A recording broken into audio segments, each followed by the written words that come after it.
It didn't start with headlines. It didn't start with fear. It started quietly, in the shadows of Los Angeles streets, where forgotten teenagers built something the world would later call one of the most dangerous gangs ever. What if the real story is not what you've been told? What if this wasn't an invasion, but something created, shaped, and sent back? In this story, you'll uncover brutal killings that shocked entire communities, a hidden system that operated from inside prisons, a cross-border network that refused to break, and policies that unintentionally fueled its growth. Every piece connects, and every step leads to a bigger question. How did it spread so far, and why does it feel bigger than it really is? Stay with me, because what you're about to hear is not just about crime. It's about how reality turns into fear. And if you want more stories like this, hit subscribe and stay tuned. The story begins in Los Angeles during the 1980s, a time when entire neighborhoods were shaped by fear, survival, and displacement. Families fleeing the brutal civil war in El Salvador arrived with almost nothing, hoping for safety, but landing in areas already controlled by established street gangs. Many settled in Pico Union, a crowded part of the city where language barriers, poverty, and isolation made life even harder. Young Salvadoran immigrants found themselves caught between two worlds, not fully accepted in America and disconnected from the country they had left behind. Schools were tough, streets were tougher, and protection often came at a cost. Existing gangs targeted newcomers, seeing them as easy victims. In that environment, survival was not about fitting in, it was about finding strength in numbers. Out of that pressure, a small group of Salvadoran youth came together. At first, they were not looking to build something infamous. They were looking for protection, identity, and a sense of belonging. They formed a loose clique that would eventually become known as MS-13, short for Mara Salvatrucha. The name itself reflected both their roots and their mindset, blending references to Salvadoran identity with street culture in Los Angeles. Early on, their activities were not much different from other gangs. They hung out together, defended their turf, and pushed back against groups that tried to intimidate them. But something set them apart. They built their reputation quickly by being more aggressive, more unpredictable, and more willing to use violence. In a city where reputation meant survival, that approach gave them an edge. The streets of Los Angeles were already a battleground dominated by powerful groups like the 18th Street Gang. These gangs had numbers, territory, and deep roots. For a new group like MS-13, gaining respect meant challenging that order. Violence became their language of survival, and over time it also became part of their identity. Members learned quickly that showing hesitation could get you hurt or worse, so they leaned into a culture where fear worked in their favor. Stories of brutality spread, sometimes exaggerated but always effective. That reputation attracted more recruits, especially young people who felt invisible or powerless elsewhere. Joining the gang meant becoming part of something that commanded attention. It offered a twisted form of respect that the outside world denied them. As the group grew, it started to organize itself more clearly. What began as a loose network of friends turned into something more structured. Cliques formed within neighborhoods, each with its own leadership but connected by shared rules and identity. Tattoos, symbols, and hand signs became ways to show loyalty and signal belonging. MS-13 was no longer just reacting to its environment, it was shaping it. The gang expanded its presence across different parts of Los Angeles, moving beyond its original neighborhood. With growth came more serious criminal activity. Petty street crime evolved into organized operations like drug distribution and extortion. The stakes were higher, and so was the violence. Members who broke rules faced harsh punishment, reinforcing a culture of discipline through fear. By the end of the decade, something significant had happened. MS-13 had transformed from a small group of marginalized immigrants into a recognized force within the Los Angeles gang landscape. It was still not the largest or most powerful gang, but it had carved out its place through sheer intensity. What made this transformation important was not just the violence or the crimes. It was the foundation being built. A gang born in the United States, shaped by immigration, conflict, and survival, was becoming something that could grow beyond its original borders. The streets of Los Angeles were the training ground, the proving ground, and the birthplace of an organization that would later stretch far beyond the city. The expansion had not yet begun in a global sense, but the conditions for it were already in place, quietly taking shape in the neighborhoods where it all started. The shift began in the 1990s when the United States changed how it handled non-citizens involved in crime. New laws made it easier and faster to deport people with criminal records, even for relatively minor offenses. Thousands of individuals connected to gangs were suddenly sent back to countries they barely knew anymore. Many had grown up in Los Angeles, spoke limited Spanish, and had no support systems waiting for them. Planes carried them back to places like El Salvador, where the scars of civil war were still fresh. Cities were struggling to rebuild, governments were underfunded, and law enforcement was often overwhelmed. Into that fragile environment came young men already shaped by gang culture in America. They did not arrive empty-handed. They brought structure, identity, and a blueprint for survival through violence. Once back in Central America, these deported members found conditions that allowed their influence to grow quickly. Communities were dealing with poverty, unemployment, and weak institutions. Police forces were often undertrained and under-resourced. In many neighborhoods, there was little authority at all. MS-13 was able to take root because there was little to stop it. The gang began recruiting local youth, offering them the same things it once offered in Los Angeles: protection, belonging, and a way to gain respect. For many young people with limited options, that promise was powerful. The gang adapted to its new environment, but it kept its core identity intact. Violence remained central, not just as a tactic, but as a message. Fear became the fastest way to establish control, and MS-13 used it effectively. The growth did not stay contained within one country. From El Salvador, the gang spread into neighboring nations like Honduras and Guatemala. Borders in the region were relatively easy to cross, and communication between groups was constant.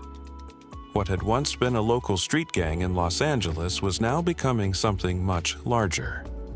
MS-13 evolved into a transnational network, with cliques operating in different countries but connected through shared leadership and rules. This expansion was not random. It followed migration patterns, economic routes, and existing social connections. Members who moved between countries carried information, instructions, and influence with them. Over time, the gang developed a system where decisions could be made in one place and carried out in another. Prisons played a major role in this transformation. In countries like El Salvador, overcrowded prisons became centers of organization rather than control. Instead of weakening the gang, incarceration often made it stronger. Leaders were able to communicate, plan, and enforce discipline from behind bars. Entire prison systems became divided along gang lines, with MS-13 controlling certain facilities or sections. Orders flowed outward from these prisons into the streets. This created a structure where leadership was protected and difficult to reach, while operations on the ground continued without interruption. The gang learned how to function even when its members were locked up, turning what should have been a weakness into an advantage. As MS-13 grew in Central America, its connection to the United States never disappeared. Migration between regions continued, both legally and illegally. Families moved, individuals traveled, and with them came the influence of the gang. The relationship became a loop rather than a one-way path. Members who had been deported maintained ties with contacts in the United States. New recruits in Central America were sometimes sent north. Communication became easier over time, especially with the rise of mobile phones. Instructions, warnings, and strategies could be shared quickly across borders. This allowed MS-13 to coordinate activities in ways that went beyond traditional street gangs. It was no longer limited by geography. It was connected by identity and communication. Back in the United States, the effects of this expansion started to show in new ways. MS-13 was no longer just a Los Angeles phenomenon. It began appearing in other regions, including the East Coast. Areas like Long Island and the Washington, D.C. region saw the emergence of MS-13 cliques. These groups were linked not just by name, but by culture and direction coming from abroad. The gang's presence in the United States became more organized and more connected to its counterparts in Central America. This made it harder for local law enforcement to deal with the problem using traditional methods. What looked like separate cases were often part of a larger network. The gang had effectively stretched itself across borders, creating a system that could adapt and survive in multiple environments. The expansion also changed how MS-13 operated. In Central America, the gang became deeply involved in activities like extortion, targeting small businesses and everyday citizens. This generated steady income and reinforced control over communities. That approach influenced how some cliques operated in the United States as well. The gang was learning from itself, adapting strategies from one region to another. This cross-pollination made it more resilient.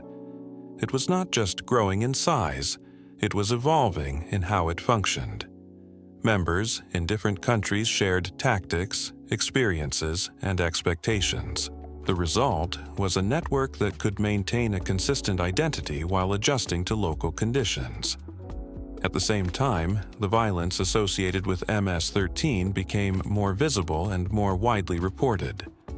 Stories of brutal killings and intimidation spread through media and communities. These stories were often rooted in real events, but they also amplified the gang's reputation. Fear traveled faster than facts, and that worked in the gang's favor. A reputation for extreme violence could control behavior without constant action. People were less likely to resist, report, or interfere. This allowed MS-13 to maintain influence even in places where its numbers were relatively small. Its power was not just in what it did, but in what people believed it could do. By the early 2000s, the transformation was clear. MS-13 was no longer just a gang tied to one city or even one country. It had become a transnational organization with roots in the United States and strongholds in Central America. Its expansion was not the result of a single plan, but of a series of events that connected over time. Deportation policies, weak institutions, migration, and communication all played a role. Each factor alone might not have created this outcome, but together they did. The gang had effectively built a bridge between regions, using movement and connection as tools of growth. What made this expansion unique was not just its scale, but its direction. Many criminal organizations grow outward from a central base. MS-13's story was more complicated. It was born in the United States, exported to Central America, and then reconnected across borders. It expanded in a loop, reinforcing itself at every stage. This created a network that was difficult to break because it did not depend on a single location. Even when authorities targeted one area, the gang could rely on support from another. Its strength came from being spread out yet connected, a structure that allowed it to survive pressure and continue operating. By this point, the foundation for the next phase was already in place. The expansion had turned MS-13 into a network that could influence multiple regions at once. It had learned how to grow, adapt, and maintain its identity across borders. The question was no longer whether it could expand. That had already happened. The question now was how that expansion would be perceived, and how the response to it would shape the future. By the time MS-13 had established itself across borders, its presence in the United States began to draw intense attention. The gang was no longer seen as just another street group, but as a symbol of something larger and more threatening. This shift was driven in part by a series of violent crimes that gained national headlines. In places like Long Island, several brutal killings shocked local communities and captured widespread media coverage. The details of these crimes, often involving multiple attackers and extreme violence, created a lasting impression. These incidents did not represent the daily reality everywhere, but they shaped how people understood the gang. Fear began to spread beyond the neighborhoods directly affected, reaching a national audience. Law enforcement agencies responded with increased urgency. Federal and local authorities began coordinating efforts in ways that had not been common before. The Federal Bureau of Investigation played a central role in tracking and targeting MS-13 networks.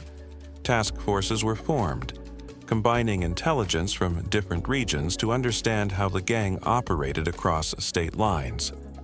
The challenge was no longer just arresting individuals, but disrupting a system that extended beyond any single city. Investigators worked to map connections between cliques, identify leadership structures, and intercept communication.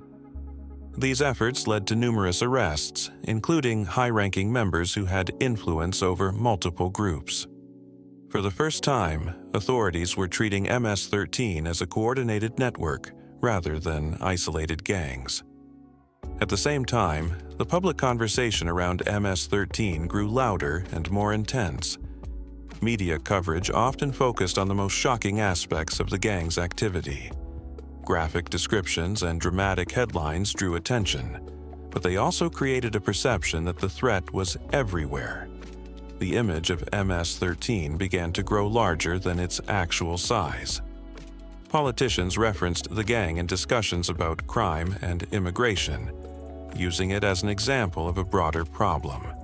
These messages reached millions of people, reinforcing the idea that MS-13 had a widespread and growing hold over the country. In many ways, the narrative of expansion became as powerful as the expansion itself.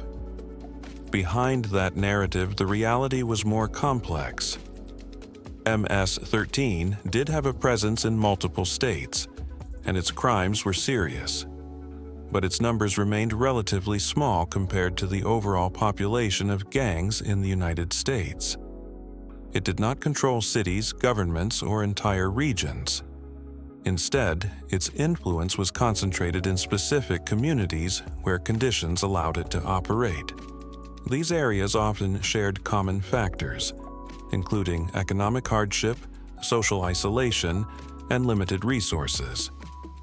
Within those environments, the gang could maintain a strong presence. Outside of them, its reach was far more limited. The idea of a nationwide takeover was not supported by the actual scale of its operations. What made MS-13 stand out was not its size, but its reputation. The gang had built an identity around fear, and that identity traveled quickly through news, word of mouth, and online platforms. People reacted not only to what the gang had done, but to what they believed it was capable of doing. This perception influenced how communities responded, how law enforcement prioritized cases, and how policies were shaped. In some cases, fear led to increased vigilance and cooperation with authorities. In others, it created panic or misunderstanding. The psychological impact of the gang often reached further than its physical presence. As enforcement efforts continued, authorities began to see results. Arrests disrupted local cliques, and prosecutions targeted leadership figures. International cooperation also played a role, as agencies worked with governments in Central America to address the gang's cross-border structure. These actions did not eliminate MS-13, but they weakened its ability to operate freely. The network faced pressure from multiple directions, forcing it to adapt once again. Some groups became less visible, changing how they communicated and carried out activities. Others fractured under the strain, losing coordination with broader leadership. The same flexibility that allowed the gang to expand also helped it survive under pressure.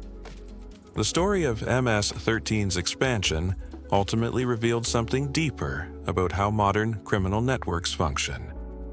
It showed how movement, communication, and policy decisions can interact in unexpected ways.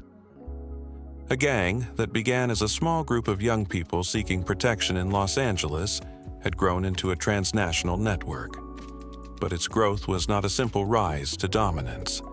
It was shaped by a series of interconnected events, each building on the last.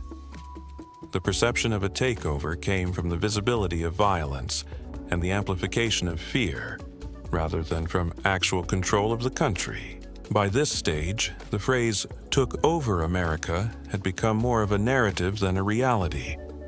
It reflected how people felt and what they feared, not what was happening on the ground. MS-13 had expanded, adapted, and survived, but it had not achieved the kind of dominance that the phrase suggested. Its influence remained uneven, its numbers limited, and its operations dependent on specific conditions. The true story was not about a single gang conquering a nation. It was about how a combination of real events, human movement, and public perception created the image of something much larger than itself. In the end, the story is not about a gang taking over a country. It's about how fear, violence, and perception can grow faster than truth. MS-13 expanded, adapted, and survived. But it never became what many believed it was. The real power was not just in what it did, but in how it was seen. That is what made the story spread so far. If this changed how you see things, there are more stories waiting to be uncovered. Subscribe and follow along for deeper, real-world breakdowns that go beyond the headlines.